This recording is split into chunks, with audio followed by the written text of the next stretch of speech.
Bonsoir, mesdames et messieurs. Good evening, ladies and gentlemen. Thank you, Linda, for that kind introduction, for all your support over the years, and thank you, ladies and gentlemen, for that very warm welcome. I'm pleased to join with the CIJA family of agencies this evening. On behalf of Canada's new government, I'd like to thank you for helping to strengthen both Canadian civil society and the long-standing friendship between Canada and Israel. Sans parler de votre encouragement à la participation pleine et active de la communauté juive au processus politique. It's a great honor, therefore, to be able to once again address this biennial gathering. Now, friends, I'm going to be very brief in my remarks tonight, as the message I want to convey to you is clear and concise. Les événements de l'an dernier nous ont bien rappelé qu'offrir des paroles d'encouragement à l'Israël, quand ça ne porte pas à conséquence, est une chose.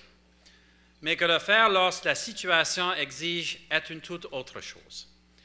Over the past year, we got a pretty sharp reminder that it's one thing to offer supportive words to Israel when it's convenient, and quite another to stand firm in its hour of need. Last summer, when Israel came under attack from terrorist groups, this government stood against those organizations and their objectives, and we stood with our friend in the democratic family of nations, the State of Israel.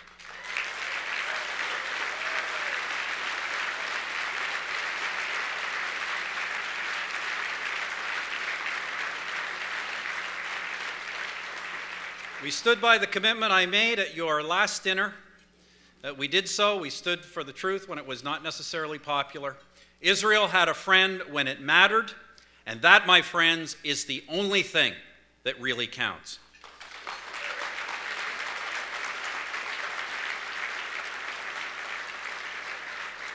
Because a battle between a democratic state and terrorist groups who seek to destroy both it and its people is not a matter of shades of gray. It is a matter of right and wrong.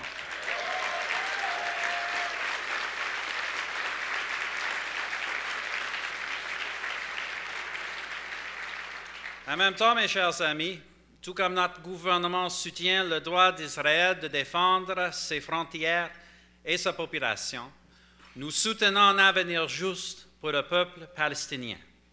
Et je sais que c'est quelque chose que vous soutenez aussi.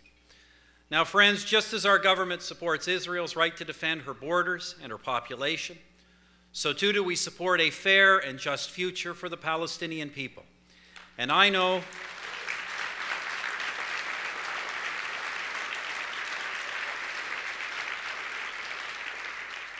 this is something that you support as well, because each of us in this room tonight has a strong reverence for human dignity. And that's why Canada's new government supports the creation of a viable, democratic Palestinian state that will live peacefully beside a secure, prosperous Israel.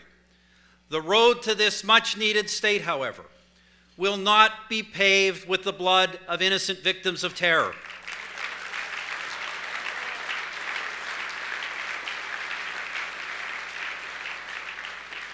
It will only be achieved through negotiations carried out in good faith by serious players who actually desire peace. And we sincerely believe that peace is what the vast majority of ordinary Israelis and Palestinians truly want. And that's why we're going to continue standing up against the terrorists, extremists, and fanatics who eschew peace and stability while embracing violence and chaos. And when faced with such threats, Israel will always have a steadfast friend in Canada's new government. Merci beaucoup. Shalom. God bless Canada.